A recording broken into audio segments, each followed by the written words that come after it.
I want you to do something before we go anywhere today. I want you to close your eyes for a moment, and I want you to think about Jamaica. Not the Jamaica of the news, not the Jamaica of the political arguments, not the Jamaica of the poverty statistics or the crime reports, or the government deals that sell what belongs to the people. The other Jamaica, the blue mountains, in the early morning with the mist moving through the trees like the ancestors are still walking there. The sound of a river that has been running since before anyone alive can remember. The smell of the earth after rain. That particular Jamaican earth smell that every Jamaican carries in their body, no matter how long they have been away from the island. The breadfruit tree, the ackee, the way the lights fall through the canopy of a forest that has been growing since before Columbus ever saw the shores. Feel that. That feeling, that particular ache of love and recognition, that is not nostalgia. That is ancestral memory. That is the soul remembering what the mind has been trained to forget. And today we're not going into a wound. Today we're going into the medicine itself. Today we're talking about the land and what it has been trying to tell the Jamaican people and the diaspora for a very long time. The land of Jamaica is not ordinary land. I know that sounds like something people say about every place they love, but I'm not speaking romantically, I'm speaking ancestrally. The land received the bodies of enslaved Africans who did not survive the Middle Passage, thrown into the waters that surround it. The land absorbed the blood of people who were worked to death on its surface. The land was the site of one of the most brutal systems of human exploitation in recorded history. And it is still here. It is still producing, it is still abundant and still beautiful. The land did not internalize the colonial wound. The land was used, exploited, stripped in places, but the land's essential nature was never changed. The rivers still run clean in the mountains. The soil still produces abundance when it is tended with care. The forests still hold the memory of every life that has ever moved through them. The land knows something the people have been trained to forget. And that something is that abundance is the natural state. Wholeness is the natural state. A people connected to their land, to their ancestors, and to their own knowing. That is the natural state. Everything else, the poverty, the division, the self-rejection, the mental slavery, that is the unnatural state. That is what was imposed. That is what was installed. The land never accepted the installation. Only the people did. And the land has been waiting with the patience that only ancient things have, for the people to remember that they do not have to accept it either. Now I want to talk about the mindsets, the specific ways of thinking that disconnect a people from the healing that their own land is offering them. Because the land cannot heal a mind that does not believe it deserves healing. The first mindset is scarcity. The belief, installed through centuries of having enough taken away, that there is never enough, that abundance is for other people, that the natural wealth of Jamaica is available to foreign investors and tourist resorts, but not to ordinary Jamaican who was born on that land and whose ancestors fertilized it with their suffering. That is the lie, a colonial lie. It's a lie the colonial system told. The land itself contradicts it every single growing season.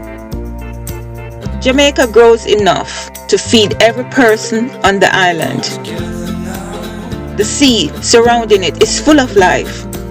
The rainfall is consistent, the soil is rich, Scarcity in Jamaica is not a natural condition. It is a managed one, and the management begins in the mind.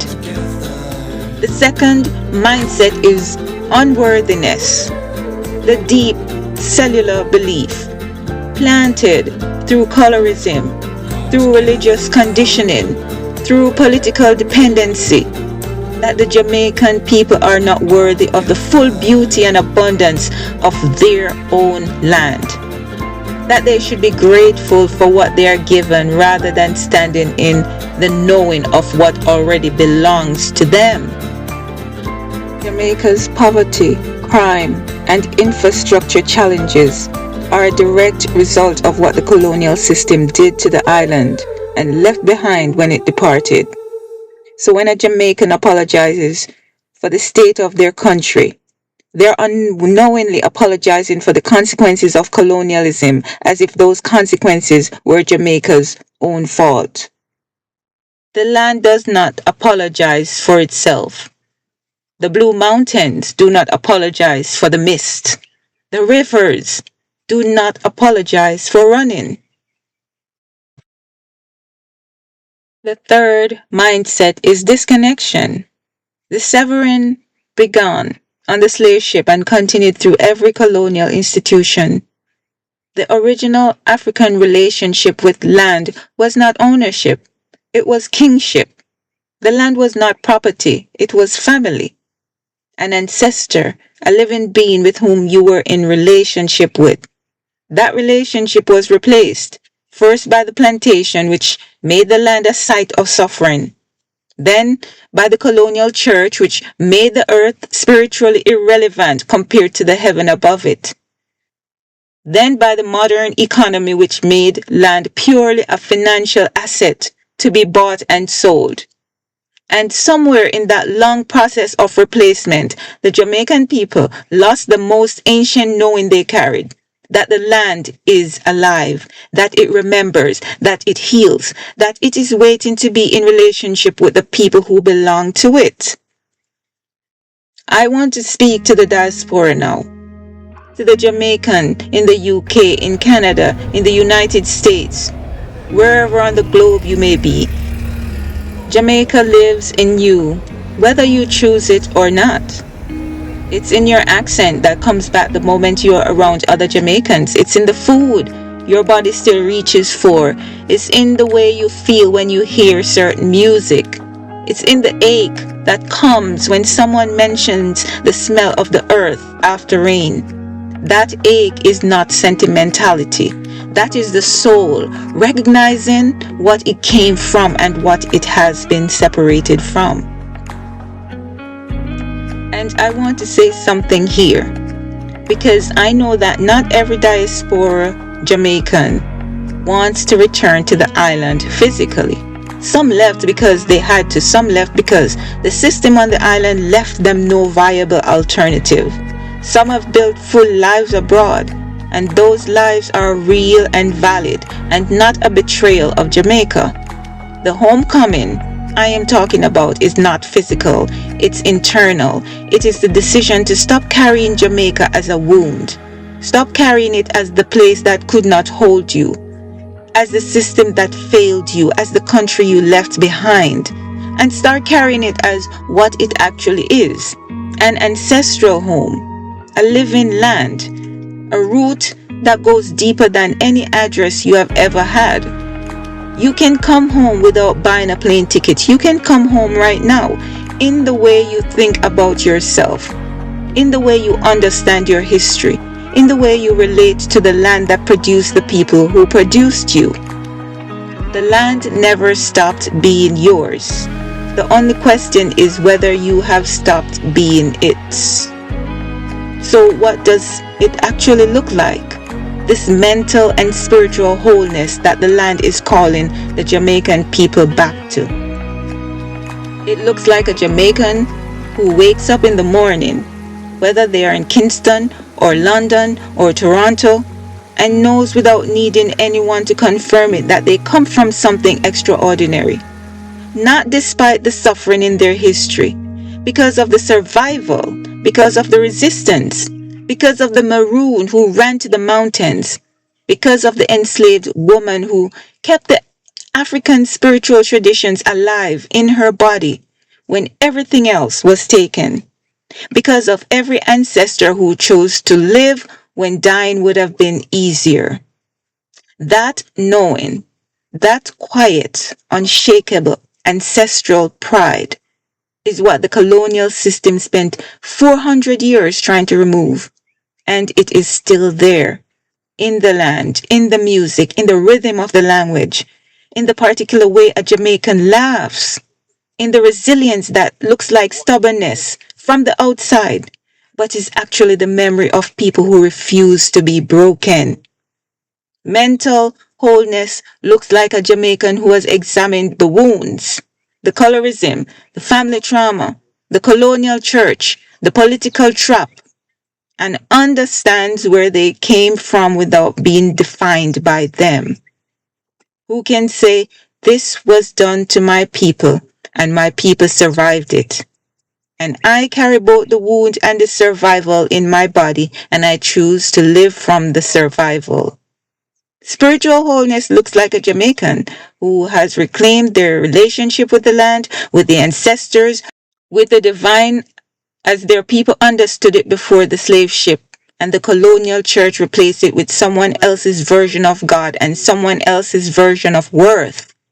It looks like standing on Jamaican soil or holding Jamaican soil in your hands wherever you are in the world and feeling the ancestors standing with you, saying, we survived so you could remember. We held so you could reclaim. We carried so you could rise. Now I want to make this practical because soul medicine that cannot be lived is just beautiful words. How do you actually maintain this connection to the land, to the ancestors, to the mental and spiritual wholeness that is your birthright in the middle of ordinary life? For those in Jamaica, go to the land, not as a tourist, not for Instagram. Go to a river or a mountain or a piece of earth somewhere and sit with it, quietly, without your phone, and listen. The land has been speaking for centuries to anyone willing to be still enough to hear it. It will speak to you too. For those in the diaspora, find what connects you. Jamaican food grown with care and eaten with gratitude. Music that carries the ancestral rhythm. The company of other Jamaicans who are doing the inner work. The deliberate act of learning your history, the real history, not the colonial version, and letting it change how you see yourself. And wherever you are, tend something, a plant, a garden, a single pot of Jamaican soil on a windowsill if that is all you have. The act of tending living things reconnects the hands to the ancient knowledge that the land and the people belong to each other, that life grows when it is cared for, that abundance returns when the relationship is honored. The land never forgot you. It has been holding your ancestral memory since before you were born. Every time you tend something, every time you sit with the earth, every time you choose wholeness over the wound, you're not starting something new. You are returning to something ancient. You're coming home. The skin, the family, the church, the land being taken, the political trap, and now this, the reminder that underneath every wound, beneath every colonial imposition, before every system that tried to make the Jamaican people forget who they were, the land was there, still producing, still beautiful, still holding the memory of every ancestor who ever walked on it, still waiting, with the patience of mountains, for the people to remember that they are not their wounds. They are the descendants of people who survived the unsurvivable, who kept singing when they should have been broken, who kept the ancestral fire burning in secret when everything above ground was controlled. The land never forgot. The question is whether you will choose to remember. not physically, not by going back to a place, but by going back to yourself, to the ancestral knowing that lives in your body, whether you were born on the island or thousands of miles away from it, to the understanding that you are not a product of the wound, you are a product of the survival. The soul remembers, the land remembers, and it's past time that you remember too. Subscribe to Jamaican Soul Medicine. Share this with a Jamaican who needs to remember who they are. The work continues, and it continues through you.